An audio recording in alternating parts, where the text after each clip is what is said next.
আপোনালোকে সকলোৱে জানে ভাৰতবৰ্ষৰ মাননীয় প্ৰধানমন্ত্ৰী নৰেন্দ্ৰ মোদী ডাঙৰীয়াৰ নেতৃত্বত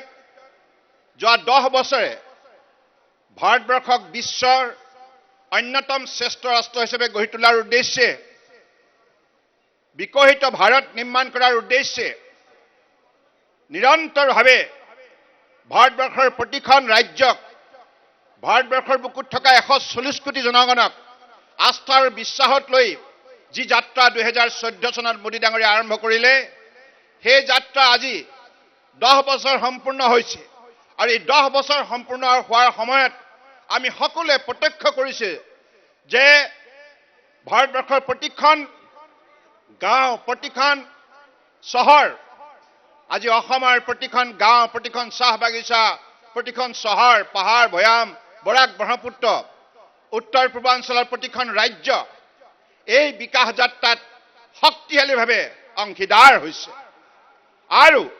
আগন্তুক দিনত যি লক্ষ্য মাননীয় প্ৰধানমন্ত্ৰী ডাঙৰীয়াই ভাৰতবৰ্ষৰ জনগণৰ বাবে স্থিৰ কৰিছে 2047ত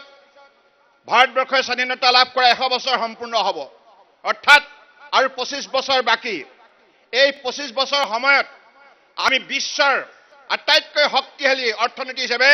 নিজক প্ৰতিষ্ঠা কৰিব লাগিব সেই কাৰণে মাননীয় প্ৰধানমন্ত্ৰী ডাঙৰীয়াই কৈছে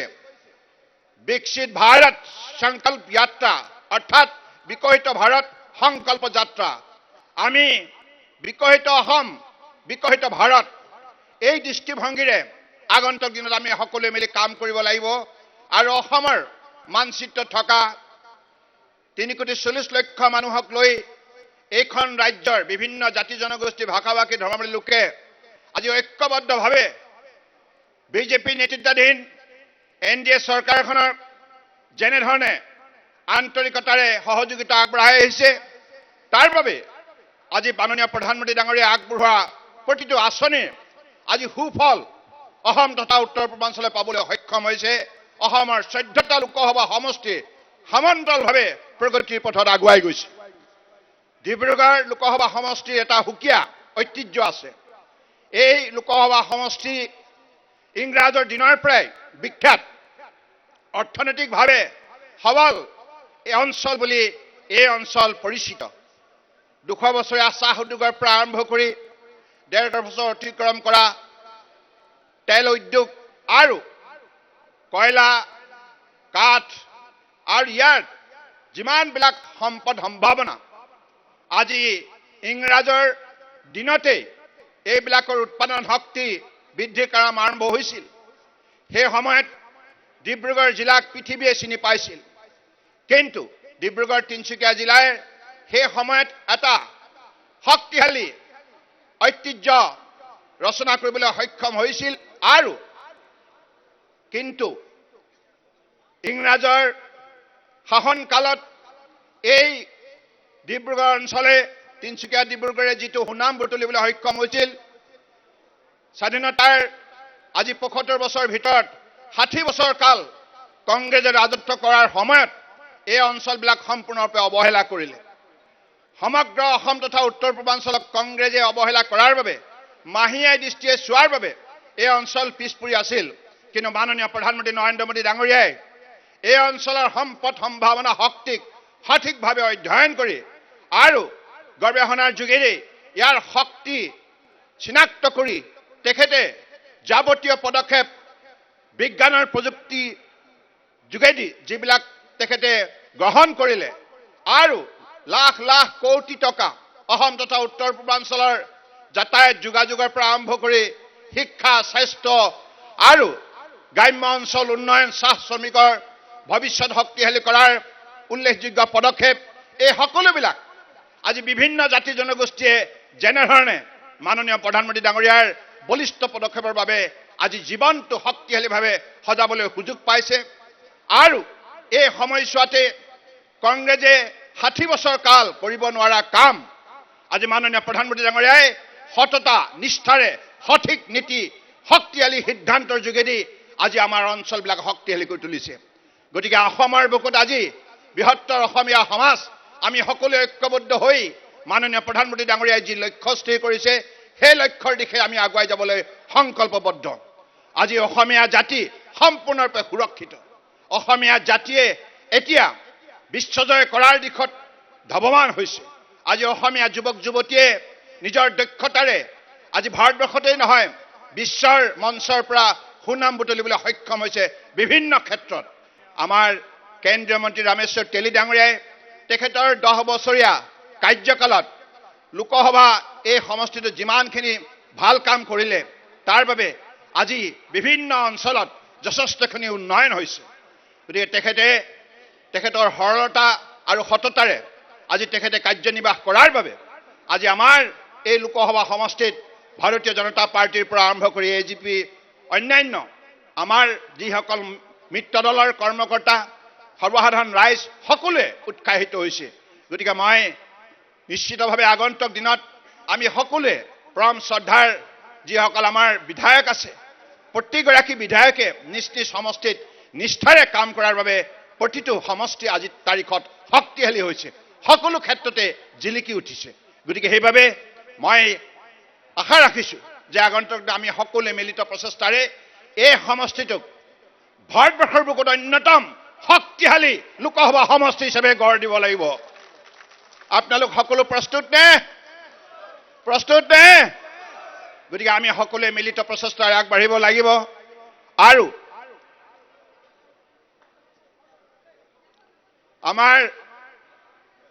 পৰম শ্ৰদ্ধাৰ ইয়াত আপোনালোক সকলোৱে উপস্থিত আছে আৰু আপোনালোকৰ আজি যিটো উৎসাহ দেখিছোঁ এই উৎসাহ অসমৰ ভৱিষ্যত গঢ় দিয়াৰ বাবে, বিকশিত অসম গঢ়াৰ বাবে, এই কোনো ব্যক্তিৰ বাবে নহয়। আমি সদায় দেশৰ স্বাৰ্থত আত্মনিয়োগ কৰিবৰ বাবে ওলাই আহিছোঁ, ৰাজনীতি দলত অংশগ্ৰহণ কৰিছোঁ। আমাৰ ভাৰতীয় জনতা পাৰ্টিৰ তৰফৰ পৰা সদায় কোৱা হৈছে nation first, party second, self last, অৰ্থাৎ দেশৰ স্বাৰ্থত আমি সমৰ্পিত ভাৱনাৰে কাম কৰিব লাগিব। আজি মই প্ৰতিগৰাকী মাননীয় বিধায়ক পৰম শ্ৰদ্ধাৰ ভাস্কৰ শৰ্মা ডাঙৰীয়া, সুৰেন ফুকন ডাঙৰীয়া, আজি তেখেত এই সভাত অসুস্থতাৰ বাবে চিকিৎসাধীন হৈ আছে, সেইকাৰণে আহিব নোৱাৰিলে তেখেতে মোক জনাইছে। মই তেখেতৰ আৰোগ্য কামনা কৰিছোঁ আৰু সোনকালে তেওঁ সুস্থ হৈ উঠক। ভাস্কৰ শৰ্মা, সুৰেন ফুকন, আমাৰ সঞ্জয় কিষাণ, তৰংগ গগৈ, তেৰছ গোৱালা, বিমল বৰা, বিনোদ হাজৰিকা, পুনাকন বৰুৱা, প্ৰশান্ত ফুকন আৰু চক্ৰধৰ গগৈ আৰু আমাৰ প্ৰতিগৰাকী বিধায়কে মই দেখিছোঁ যে তেখেতসকলে অত্যন্ত নিষ্ঠাৰে কাম কৰিছে আৰু প্ৰতিখন গাঁও আৰু চাহ বাগিচাৰ ৰাইজৰ সৈতে আলাপ আলোচনা কৰি প্ৰতিখন চহৰৰ গলিয়ে গলিয়ে আমাৰ বসবাস কৰা ৰাইজৰ সৈতে মত বিনিময় কৰি বিভিন্ন আঁচনি কাম সময়মতে উন্নত মানদণ্ডৰে তেখেতসকলে সম্পূৰ্ণ কৰিছে। গতিকে মই আস্থা ৰাখিছোঁ যে এই সমষ্টিত ইতিমধ্যে আপোনালোকে শক্তিশালী ভেটি নিৰ্মাণ কৰিছে। এই অভাজনক কৰিব লগা একো নাই, কেৱল ৰাইজৰ আশীৰ্বাদ, ৰাইজৰ সহযোগিতাৰ ভিত্তিত আগন্তুক দিনত আমি অসমখন ভাৰতবৰ্ষৰ বুকুত অন্যতম শক্তিশালী ৰাজ্য হিচাপে গঢ় দিব লাগিব। মুখ্যমন্ত্ৰী ডক্টৰ হিমন্ত বিশ্ব শৰ্মা ডাঙৰীয়াও অসমৰ ৰাইজক এটি লক্ষ্য স্থিৰ কৰিছে। 5খন সৰ্বশ্ৰেষ্ঠ ৰাজ্যৰ ভিতৰত অসমক অন্যতম কৰাৰ ৰাজ্য চৰকাৰে শৰ্মা ডাঙৰীয়াৰ নেতৃত্বত যি লক্ষ্য স্থিৰ কৰিছে সেই লক্ষ্য প্ৰাপ্তিৰ বাবে আমি সকলোৱে মিলি ঐক্যবদ্ধভাৱে কাম কৰিব লাগিব। মাননীয় প্ৰধানমন্ত্ৰী ডাঙৰীয়া তৃতীয়বাৰৰ বাবে তেখেত প্ৰধানমন্ত্ৰী হ'বই, এই কথাটো ইতিমধ্যে প্ৰমাণ হৈছে।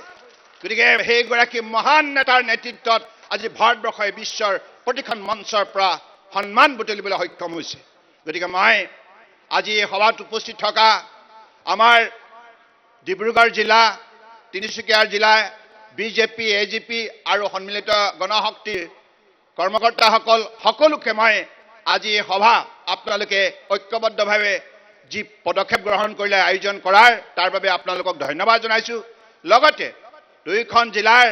মণ্ডল, পঞ্চায়ত, বিভিন্ন পৰ্যায়ত আমাৰ মৰ্চাৰ কৰ্মকৰ্তাসকলে যিখিনি কষ্ট স্বীকাৰ কৰিলে মই আপোনালোককো বিশেষভাৱে ধন্যবাদ জনাইছোঁ। আৰু আমাৰ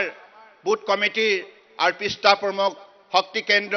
বিভিন্ন পৰ্যায়ৰ কাৰ্যকৰ্তাসকলে যিখিনি পৰিশ্ৰম কৰিলে তাৰ বাবে আপোনালোককো মই বিশেষভাৱে ধন্যবাদ জনাইছোঁ। আজি এই সভাত বহু আমাৰ বিশিষ্ট আমাৰ বিভিন্ন কৰ্পোৰেশ্যনৰ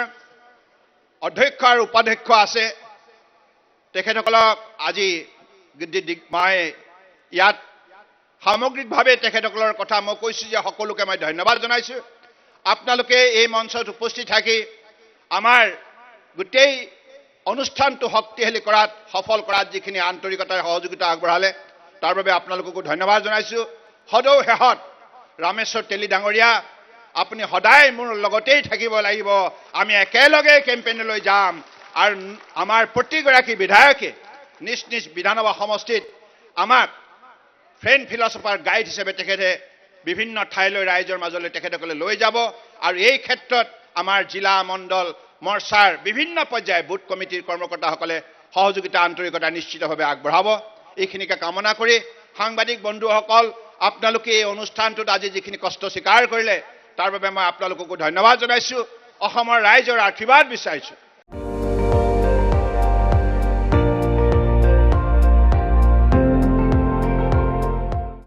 আপুনি চাই আছে ND24